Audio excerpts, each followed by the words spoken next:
Hey everyone, Mr. Newman here, and I'm going to explain to you guys about our 6.4 systems project. First of all, you'll notice in the distance learning work for algebra page, it tells you kind of what you're supposed to do each day. But let me walk through the project, and then I'm also going to walk through an example project. All right. Now this right here is your template.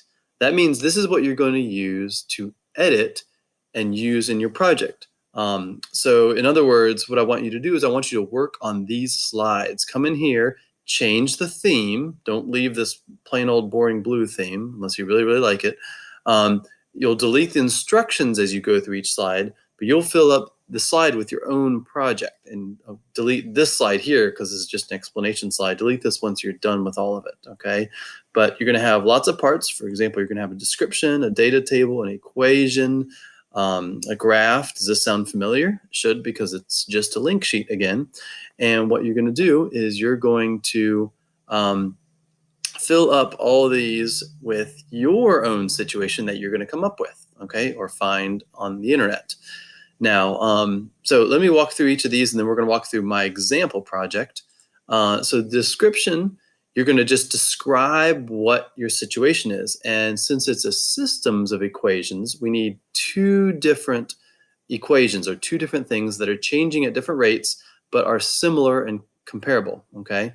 On this side, you're going to describe what data you found and what's changing.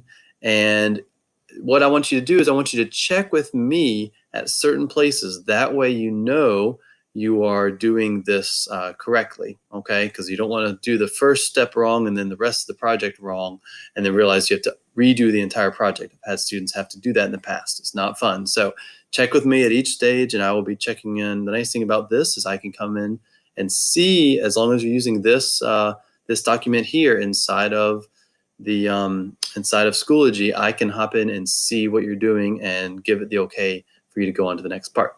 So you'll have a description here. You'll have a data table, and you see how there's two tables. That's because you have two separate things that are changing, but you want to make sure you can compare them. So I'll go ahead and tell you right now, header X on both of these probably should be the same thing, okay? You want to fill up the tables. You can make the tables bigger if you need to, that's fine. But you need to have at least that amount of data in your tables, and you need to cite your sources. That just means copy and paste the website that you found this on, so I can look there and make sure the data you got is accurate and is real world, okay? After you get the data, then you'll come up with the equation. Now, sometimes you'll just be able to figure out the equation because you'll have the starting value and the rate of change. Other times, you might need to have a regression run. And you guys remember, hopefully, how to run a regression. Here's how you do it on the TI calculator, okay? Stat, edit, type them into the list, stat, calc, len, reg, and enter. You type enter 5 times. Or here are instructions for how to run a regression on Desmos if you'd like to use Desmos to run your regression, or if you don't have your TI-84 plus calculator. Either way you do it, you should have two equations because you have two different things that you're comparing. And these two equations, you'll just type these here. Your graph is the next thing you'll have, so you'll copy and paste it from Desmos. You can watch this short video for how to do that when you get there. But you should graph both your lines, you should label your axes, and you should include a link to your graph on Desmos, and label, since they're two different things, make sure you label both of them, okay? But label both lines so we know what line is what. And if you're using Desmos, then, which you should be using, then you can also copy and paste the graph, and you can make the lines different colors. And I'll show you how to do that too. Then you're going to type out your solution to the system. You have to solve it. You can use a graphing, you can use elimination, you can use substitution, but you have to solve it and then explain what it means here, okay? Your domain and range, remember domain is X, range is Y, and you explain what the numbers mean in your situation. You'll see that when I get to the example here. And the very last part of the project is you are going to make up 3 questions, okay? You'll have a question 1 and answer 1, question 2, answer 2, question 3 and answer 3. And the important part here is on one of the questions, you're going to say, here's the X, what's the Y? And the other one, you're going to say, here's the Y and what's the X? But, and then you can ask one last fun question, make it kind of whatever you want. But you don't want to use the words X and Y or input and output. Instead, you want to use whatever your situation is. So whatever your situation describes, if you're doing time or height or speed or whatever it is, you want to use those words instead of the math words. You want to ask the question as if you're talking to a real person on the street and not just talking about in a math class, okay? And I'll give you, my hint is that if you look at the headers on your data table, you should be using those words, all right? Now, when you answer, make sure you answer it in a complete sentence and show your work. So I'll show you this slide at the end, some different ideas, but let's go on. I'm going to do one of them. I made a project to show you an example. So let's go over to my example project. How I made this project for how fast do trees grow. And I compared an oak tree to a maple tree. So my description is, here we go. In my front yard, there's an oak tree and a maple tree. The oak tree was planted very recently, but the maple tree was planted a long time ago. They are almost the same height now. I'm wondering when they will be the same height and how fast both trees grow. This is a good systems, as you're going to see, because there are two things growing at different rates. And since they were planted at different times, they also had different starting points. So my data table, you can look at these links here. I'll share a link to this project so you can click on it and look. But if you click there, you can see it tells you how fast oak trees grow on average and how fast maple trees grow on average. And this says years after 2000. So this is 2000, this is 2002, 2004, 2006, and this is the oak tree height in feet. Here's the same thing except with the maple tree height. Notice how my X values are the same years after 2000. That way I can compare them on the same graph, and that's going to be important. After my data table, I have my equation. So I found my equation. You can either run a regression from this data, or you can look at it. Since mine is exactly linear, yours might not be, and that's fine. But mine is exactly linear because I knew this is how much I used how much these websites said that they were going to go up by each year. And so I created my data table from that. And so I got these two equations. So here's the oak tree equation, and here's the maple tree equation. Notice I explain very specifically what X and Y are. X is the number of years after 2000, and Y is the height of the oak tree. X is the number of years after 2000, and Y is the height. Whoops. Y is the height of the maple tree. After my equation, then we have the graph. Now here, I use Desmos. You can go to this link and see my Desmos graph. Here it is a little more. To get these here, see height and feet, you can click on the graph settings. Let's move my face here. You can click on the graph settings and see how I type that. Oops. I just type it down right here.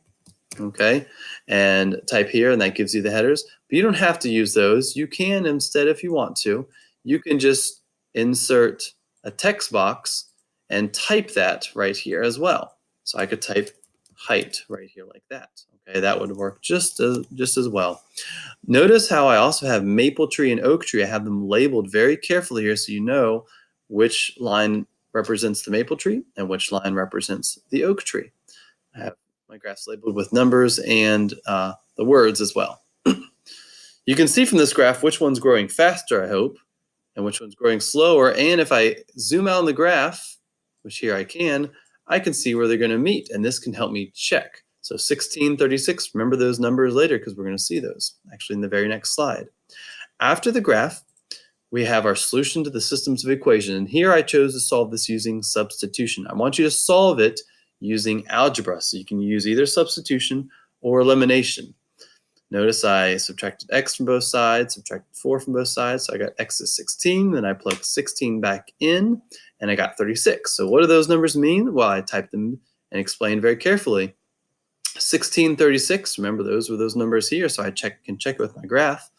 This means that 16 years after 2000, that means the year 2016, the two trees would be at the same height of 36 feet. And so this right here is my solution. Domain and range is the next slide we need to talk about.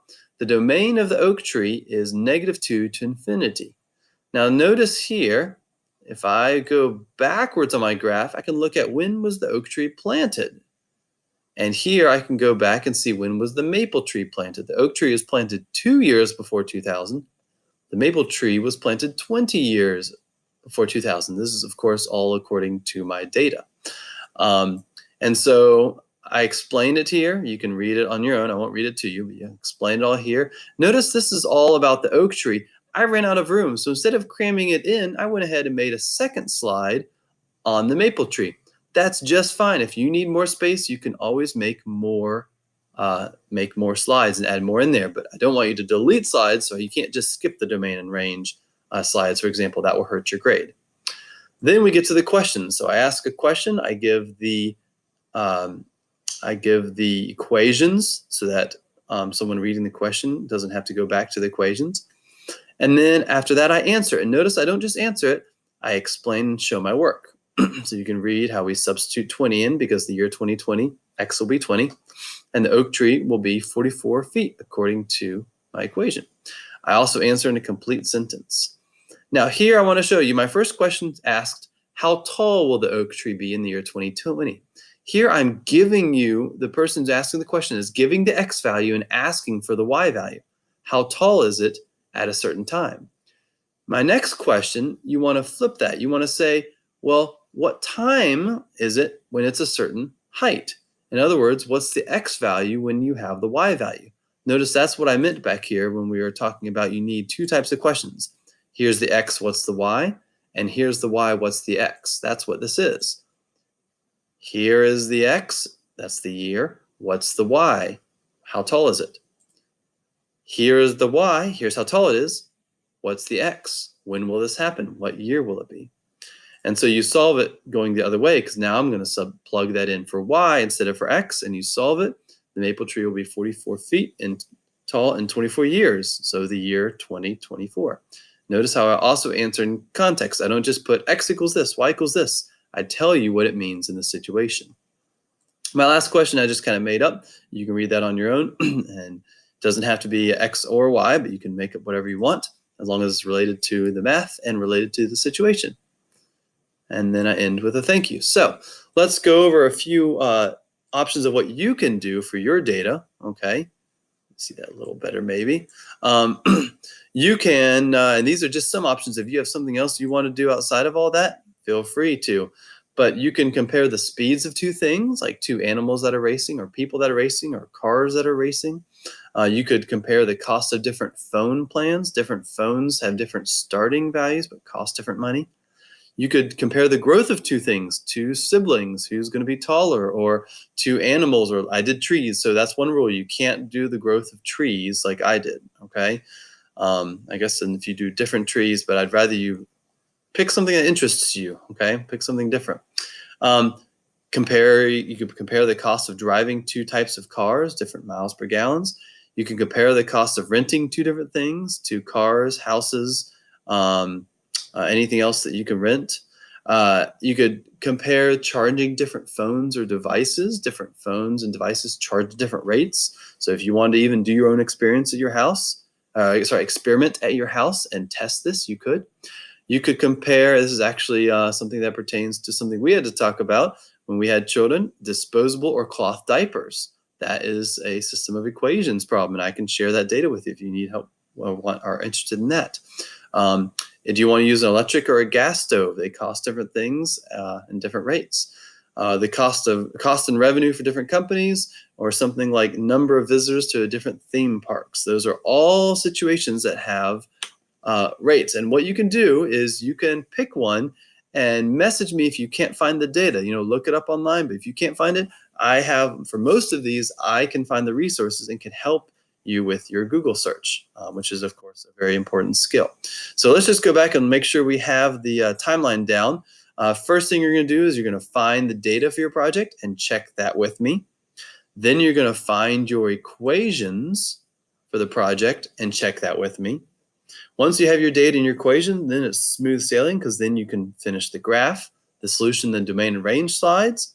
And the very last thing you're going to do on the last day is you're going to complete the 3 questions and answer the slides. Now, if you wait till the last minute to do one of these, for example, if you're up Tuesday night working on the data and you can't find it, That means on Wednesday, you're going to have to find the data and the equations, okay? So don't get behind on these because you're going to double up your work the longer you wait.